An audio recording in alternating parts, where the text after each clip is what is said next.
भगवान किधर है? अब भगवान कोई अंधेरे में थोड़ी बैठा हुआ, वो तो उजाले में बैठ के तुमको देखा। तुम क्या हो? पर्दा नसीन हो।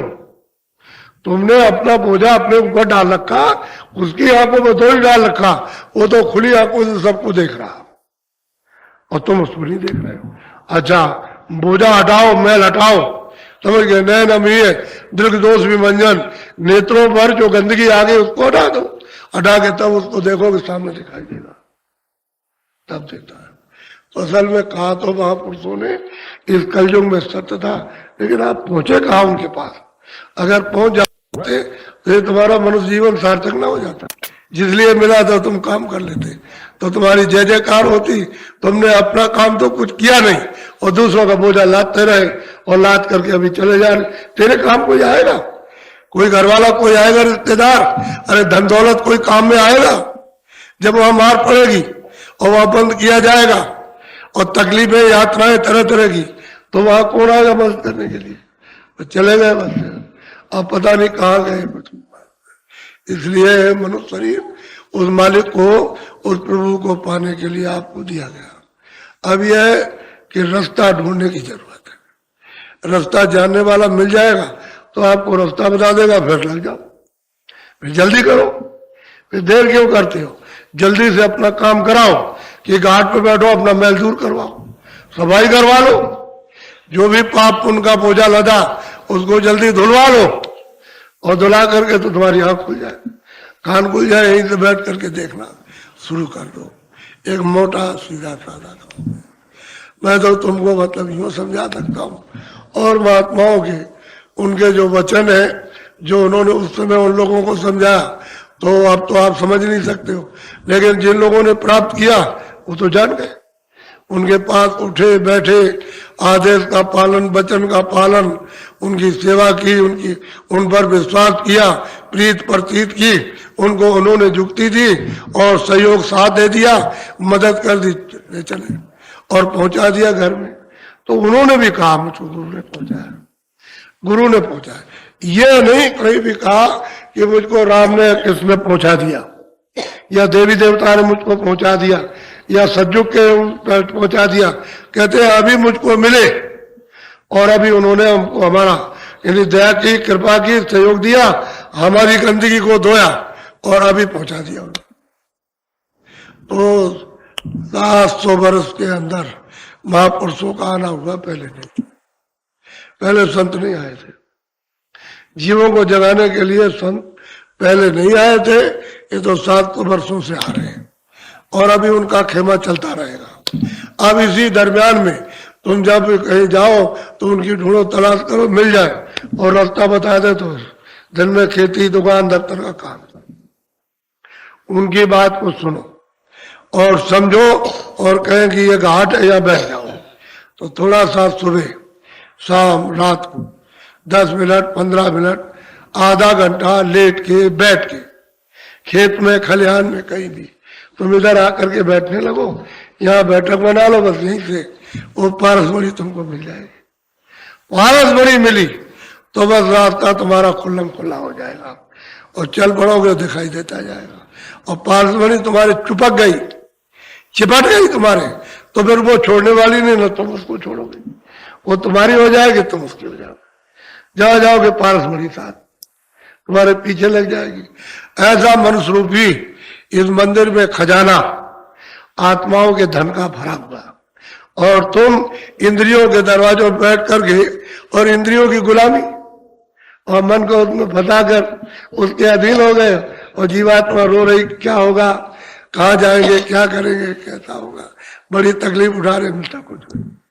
इसलिए मैं आज आपको नामदान दूंगा, क्योंकि बहुत दिनों से बहुत लोग इच्छा कर रहे थे कि अभी गुरु पूर्णिमा में तो आपको दिया ही था, तो सोच रहे थे कि भाई अब चलेंगे होली के अवसर पर, सत्संग भी सुनेंगे, नामदान लेंगे और भजन करेंगे।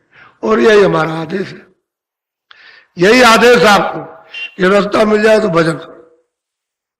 काम जितना करते उतना करो, कौन मना करता। आप 4 घंटे का काम जो है वो आप 3 घंटे में कर लो और 8 घंटे का काम आप 6 घंटे में करो, बाकी समय बचा उसमें भजन कर लो। ये तो नहीं कहते कि भाई काम छोड़ दो, आप दुकान छोड़ दो, खेती छोड़ दो, या बाल बच्चों, कुछ नहीं, इन्हीं के बीच में रहो, समझ जाओ कि ये सब मेहमान है, हम भी इनके मेहमान, ये हमारे मेहमान और हम इनके मेहमान हैं, ये हमारे रिश्तेदार, हम इनके रिश्तेदार, और ये मुसाफिर ये है और मैं भी मुसाफिर हूं। पता नहीं ये कब चले जाए और पता नहीं मैं कब चला जाऊं। हो सकता है मैं इनसे पीछे पहले चला जाऊं, उसके बाद वो जाए। हम लोग मुसाफिरी में, चाहे जितने रिश्तेदार और बच्चे बना लो, बच्चियां बना लो, चाहे किसी के तुम माँ बाप बन जाओ, लेकिन सब मुसाफिरी में है। बस जिसका जैसा समय पर समय पूरा हुआ, श्वासों की पूंजी खत्म हुई, बस वही वहां जंगल में लेटे हो वही खत्म। पता लगेगा वो तो जंगल में लेटा है, दौड़ के जाएंगे लोग, कह रहे हो तो चला गया, वही फिर नहीं मिलेंगे, फिर मिलने लगा काम नहीं है। इसलिए आप मनुष्य रूपी स्तन में जब तक श्वास रहे तब तक ये जीवात्मा का अपना काम कर लो, घर में पहुंचाने का अच्छा रहेगा। नहीं बड़ी दुर्दशा जीव की होगी जब मनुष्य शरीर पाकर लोग इस शरीर की, इस जीवात्मा की रक्षा या इसको आराम, इसके दुख को दूर नहीं कर सकते हैं, तो बताओ जब 84 में जाओगे, चारों खानों में, नरकों में, तो वहां कौन जा करके तुमको बचाएगा? तुम्हारी पीड़ा कौन सुनेगा? तुम्हारी भूख प्यास को कौन सुनेगा? ये पहले सोचो। अरे भाई आदमी होकर के डंडे लगाते रहते हो, वो तो जानवर है, उनको क्या पता बुखार चढ़ा, 4 डंडे पीछे से ऊपर लगाए तो कह नहीं सकता कि मुझको बुखार चढ़ा है, क्यों मार रहे हो, हमको और दर्द हो रहा, चाहे जितना मारो तो कुछ नहीं, कितनी पीड़ा, कितना दर्द। वो महात्माओं ने देखा कि जीवात्माएं किस तरह से मनुष्य शरीर से निकालकर और किन कर्मों के द्वारा 4 खानों में इनमें बंद कर दी जाती है, कैसे नरकों में, तब चिल्लाए, अरे बचो बचो बचो बचो, नहीं तो तुम जाने वाले हो। प्रेम प्यार से रहो, घर में रहो, प्रेम से रहो, एक दूसरे की सेवा करो। जब प्रेम से रहोगे तो एक दूसरे का कहना मानोगे, और जब आपस में प्रेम नहीं रहेगा तो ना तुम उसके कहने में, ना वो तुम्हारे कहने। प्रेम और प्रेम से चोरी नहीं होती है, प्रेम से धोखा नहीं होता है, प्रेम से झूठ नहीं बोलते हो। यानी प्रेम में इतने गुण हैं, और प्रेम में कोई विकार नहीं आता, और प्रेम में निर्छल, कोई कपट नहीं होता, और प्रेम में क्रोध नहीं आएगा, प्रेम में लोभ नहीं होता, क्योंकि तो निष्कपट है प्रेम, समझ गए, वो तो सबकी सेवा कर। ऐसे ही गांव में अड़ोस पड़ोस में सबके प्रेम के साथ रहो, देखो उसका आनंद कितना होता है। वो तुम्हारे काम आएगा, तुम उसके काम आओगे, तो कितना सुख मिलेगा तुमको, बाहरी जो सुख मिलेगा तुमको। और तुम ना प्रेम से रहोगे नहीं तो मतलब तुम्हारे घर में और अड़ोस पड़ोस में आग लग जाएगी, तो रात को बेचैन, स्वप्न में बेचैन, चलने में बेचैन, देखने में, बोलने में, सुनने में बेचैन। बताओ, तो जीवन तो तुम्हारा आग लग गई, ऐसा बन गया जीवन, तो शांति कब मिलेगी? प्रेम से, एक दूसरे से प्रेम से रहो, एक दूसरे का काम आओ। भाई मुझसे जो मदद हो सकती है मैं आपके करूंगा, और आप कहोगे मुझसे जो हो सकता है, मुझसे मदद ले लीजिए, मैं सेवा करूंगा। इससे परस्पर प्रेम रहता है। और यात्रा जो जीवन की मुसाफिर की है, वो चोरी चमारी नहीं होती है, आराम से कट जाती है। इसी बीच में जब प्रेम प्यार से रहोगे तो बुरा काम बनेगा नहीं। कोई महात्मा मिल गए अच्छे काम के साथ साथ, तो जल्दी रास्ता कट जाएगा, अपने घर पहुंच जाओ, जीवात्मा को छुड़ा लोगे आप उसको दे दो कि ये जैसा भी हो वैसा, मैंने मन भी दिया, तन भी दिया, और जीवात्मा ऐसी तन और मन के साथ जैसा चाहो वैसा करो, उसको दे दो, सफाई कर देगा। अरे कपड़ा है ये, इसमें गंदगी भरी हुई है, उसको दे दो, भटक के साफ कर देगा, वो साफ करेगा, सब सफाई हो जाएगी, तुम निर्मल हो जाओ, फिर सो जाओ। कपड़ा भी तो धोबी को देते हो, तुम क्या वहां जाते हो जमुना जी किनारे कि कैसे साफ करता होगा? तालाब में जाते हो, मलमूत्र के पानी में साफ करता है। तुम देखो जाके, जहाँ तालाब है, मलमूत्र का पानी बहता है, उसी में आता, उसी में साफ कर। तुम वहां देखने जाते हो, आपको तो कपड़ा देखना, मेरा साफ करके जाओ, उसी में खुश हो जाते हो। ऐसे ही महात्मा तुम्हारा कपड़ा देखेंगे, तुम तन को मन को दे दो, जिससे तमाम गंदगी जमा की है वो धीरे धो डालेंगे, साफ हो जाएगा, निर्मल हो जाओगे। जब निर्मल हो गए, अंतःकरण निर्मल, यानी हृदय निर्मल हो गया, मन बुद्धि चित्त सोजन मोह पावे, कोई भी जन मुझको प्राप्त कर सकता। इसलिए आप सरल रास्ता, सीधा रास्ता, इसमें पढ़ने लिखने की कोई जरूरत नहीं। इसमें सबको एक ही काम करना, एक ही रास्ता आने का, एक ही जाने का। घाट मिलना चाहिए, चाहे पढ़ा लिखा उसके लिए वही घाट, अनपढ़ हो उसके लिए वही घाट, एक अक्षर भी नहीं जानता वो घाट, स्त्रियों के लिए वो घाट, पुरुषों के लिए, बच्चों के लिए एक ही घाट, एक ही घाट, एक रास्ते से और एक घाट पर सब आए। और घाट को छोड़ दिया, सब वीरान हो गए, यानी बर्बाद हो गए, कहीं के कहीं चले गए। अब वो घाट नहीं मिलता, जहां से वापस जाना वो घाट ही नहीं मिलेगा, दरवाजे नहीं मिलेगा, तो जाओगे कैसे घर में? और ये घर आपका है नहीं। अगर ये घर होता तो महात्मा चिल्ला के कहते भाई मित्रों घर है। अगर स्वर्ग में घर होता तो महात्मा सब कहते नहीं स्वर्ग में घर है, तुम वहां हमेशा रहोगे, कभी आओगे नहीं। वो तो खुद कहते हैं पुण्य चीड़े और मृत लोगे, फिर तुम ये आए मृत लोक में, मनुष्य शरीर पा करके पाप पुण्य करके और फिर खानों में चले गए। फिर ये मनुष्य शरीर नहीं मिलता है, अभी मिलेगा नहीं। अब की बार संभाल लो, अभी अवसर है आपको। एक श्वास भी रह जाए और महात्मा मिल जाए और काम आ जाए तो उतने में काम बन गया। तो इसको संभालो, इस जीवन को थोड़े प्यार से देखो। आप थोड़ा बहुत किसी के गुणों को भी लिया करो, किसी की बात को ध्यान से सुना करो कि भाई वो कहता क्या, कुछ देना चाहता है, क्या कहता है, या कुछ लेना चाहता है, तो तुम्हारी खराबी को लेगा, अच्छाई को दे देगा।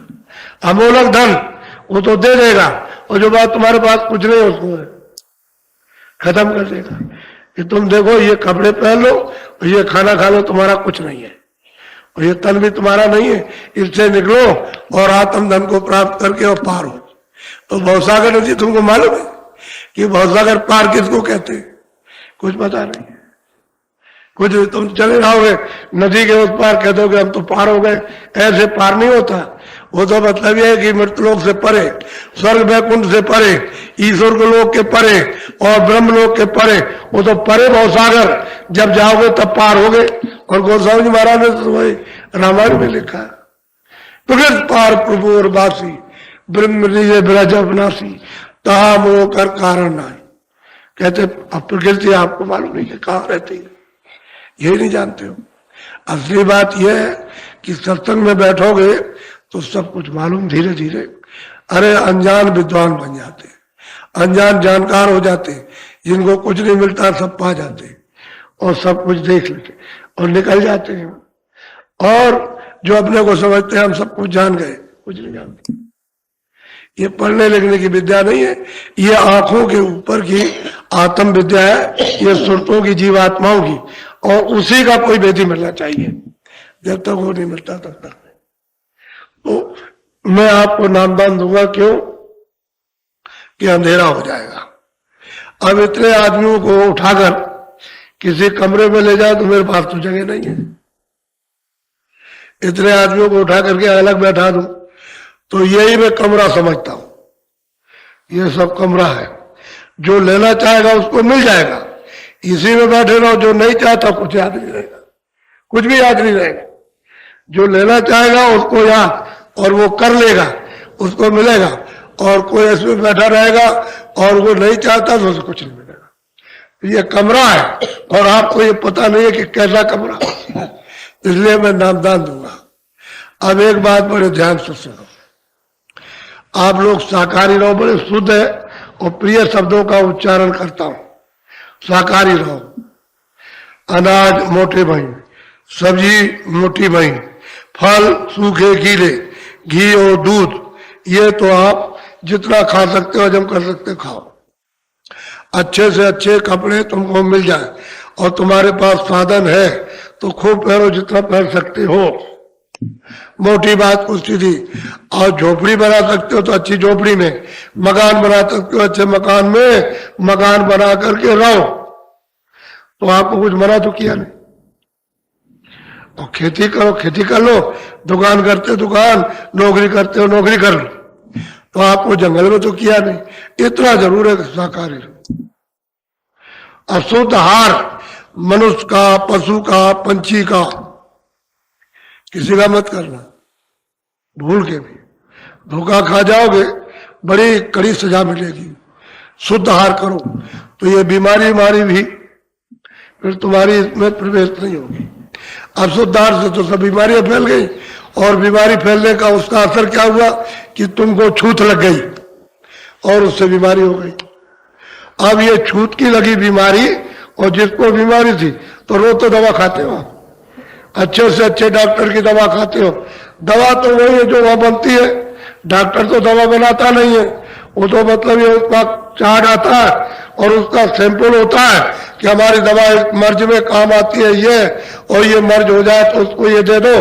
तो डॉक्टर तो जो आपको देगा वो तो बनाता नहीं, वो तो जिसने बनाया उसको जो अलग कारखाना। अब यह है कि आपने दवा तो सब खा ली और डॉक्टर ने वो दवा खिला दी, और आप सबके सब रोते रहते हो, और मर्ज का वो छूत लग गई, अब वो सबको फैल गया। पहले लोग परहेज करते थे इसी से, इसी मर्ज से परहेज करते थे, यानी बुरे और अच्छे काम से, अच्छे काम से तो संपर्क करते थे और बुरे काम से दूर रहते थे, यही परहेज था।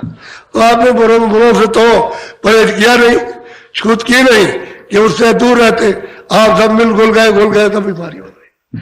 चारों तरफ भंडा फूटा हुआ, बीमारियों का मारहार घर। अब सब लोग परेशान, तो चेहरे मोहरों से दिखाई देता, ये चेहरे मोहरे जितने भी दिखाई देते तब बीमारियों के घर हो गए। और दे दवा तो कितनी दवा खाओगे आप, ये तो आप सोच लो।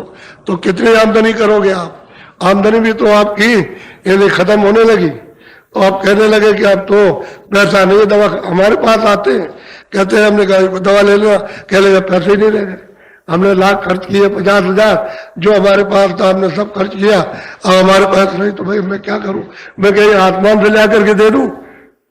तुम संयम से रहे नहीं, तुमने परहेज किया नहीं, तुमने छूत को समझा नहीं, तुमने शाकाहारी तुम रहे नहीं, और बीमारियां तुमने घुसा ली।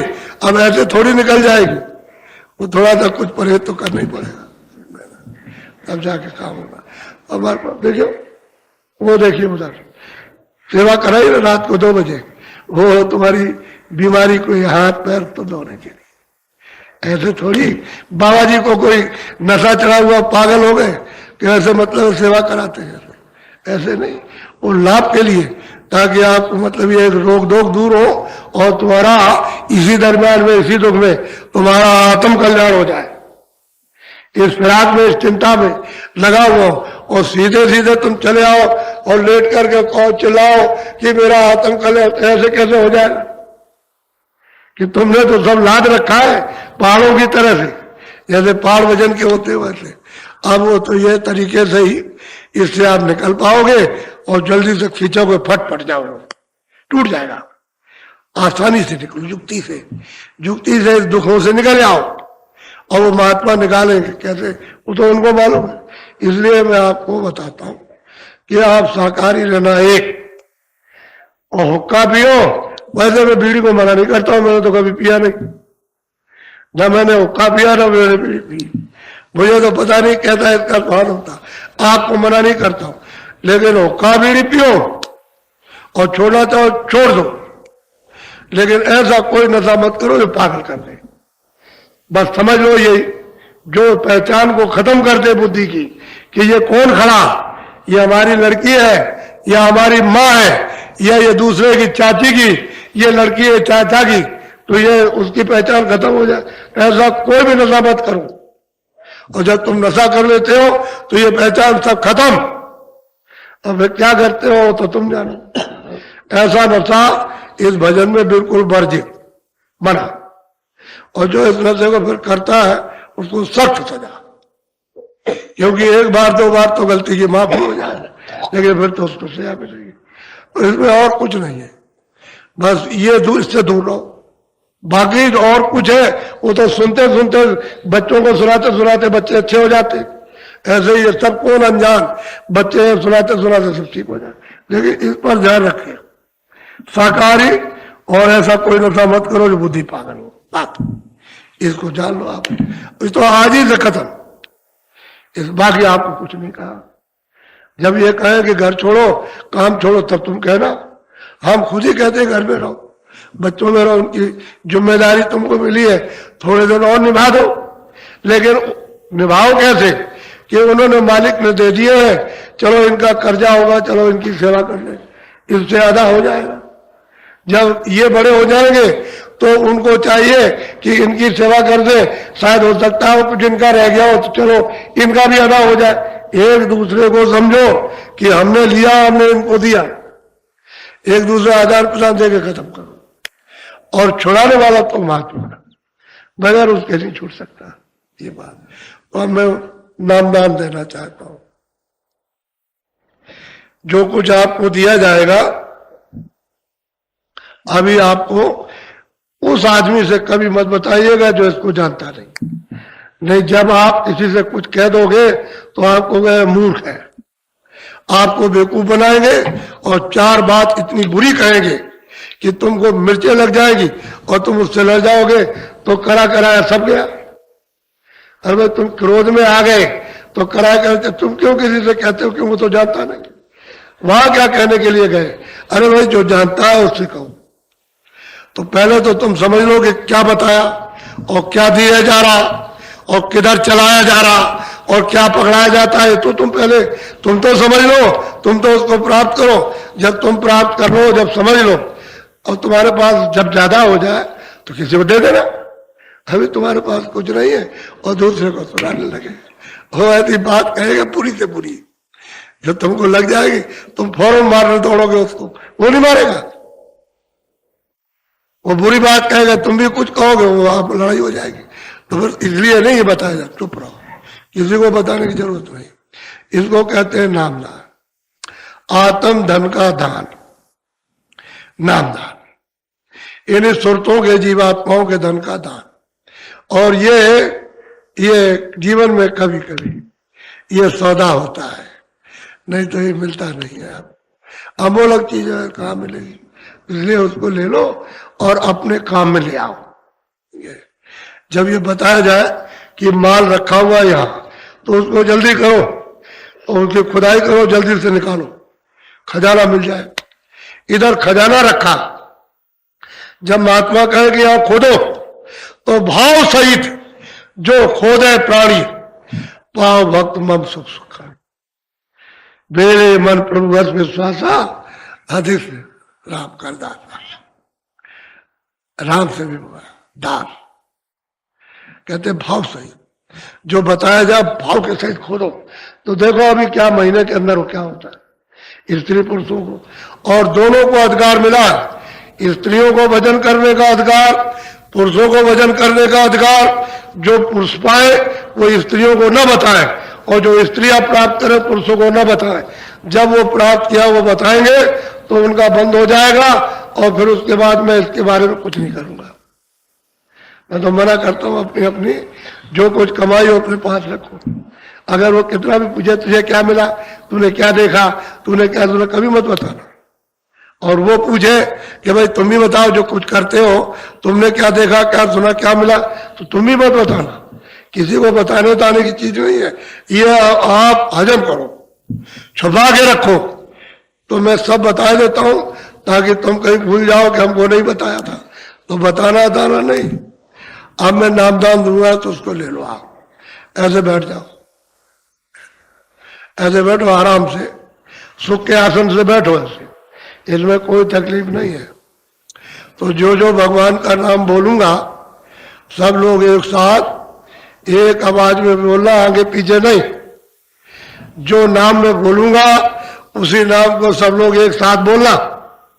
जो जो नाम मैं बोलता जाऊंगा उसी नाम को आप लोग बोलते जाना, लेकिन शुद्ध बोलना, अशुद्ध मत बोलना। अगर एक आध मरतबे अशुद्ध निकले तो हमारी आवाज को सुन के शुद्ध कर लेना। जब हम चुप हो जाए तो आप भी सब चुप हो जाना।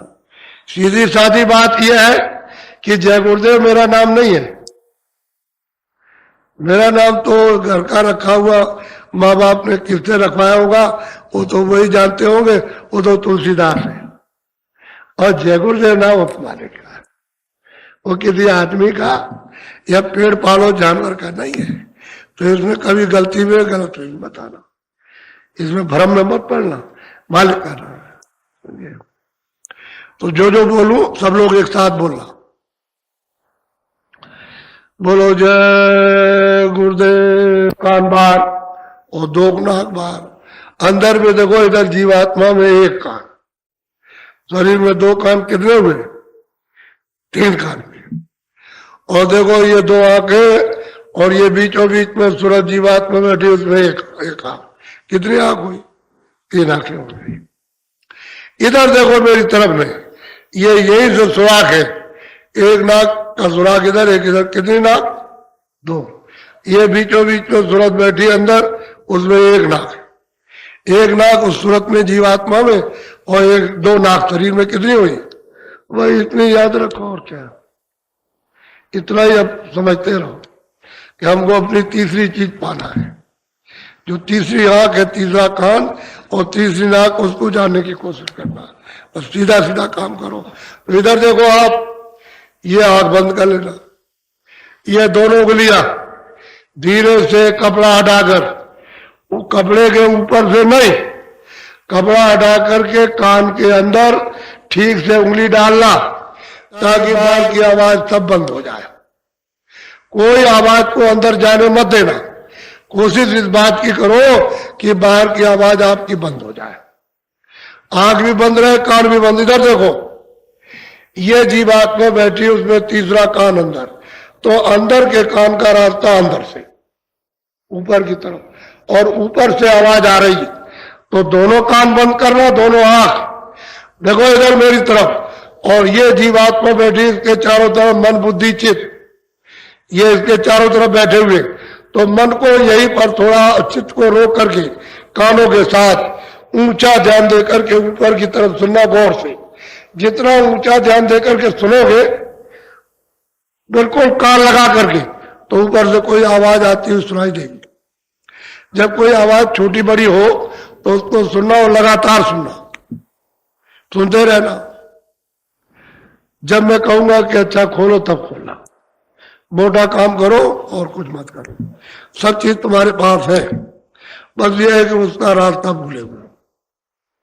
वो रास्ता समझ में नहीं आता, समझ गए तो चल पड़ोगे, पा जाओगे रास्ता। फिर ये है, जब पा जाओगे तो देखने लगोगे, सुनने लगोगे, चल दोगे आप। मोटा काम। तो मैं अभी आपको बैठाऊंगा भजन पर। देखो घर में ऐसे भी बैठ सकते हो, आंख भी बंद की, कान भी। घर में ऐसे भी बैठ सकते हो। ये चौकी है, के नीचे बैठ जाओ, या चारपाई नीचे बैठ जाओ, और इधर देखो, ऐसे उस पर हाथ रख लो, ये हाथ रख लो उस पर, और बस कान बंद कर लो, आंख बंद कर लो, ऊपर की तरफ सुनो, ऊपर सुनो।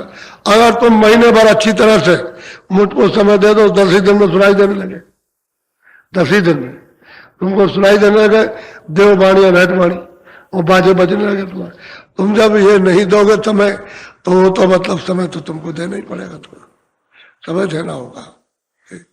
इसको कहते हैं सुनने का नाम भजन, कानों से सुनने का नाम भजन।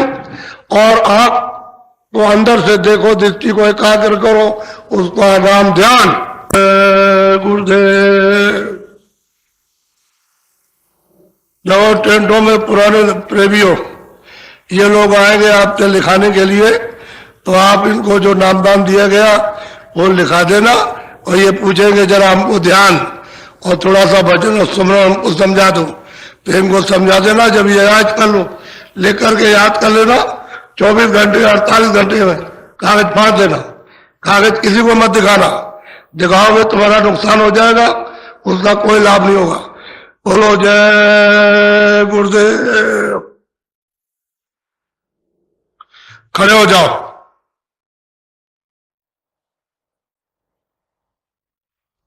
खड़े हो जाओ।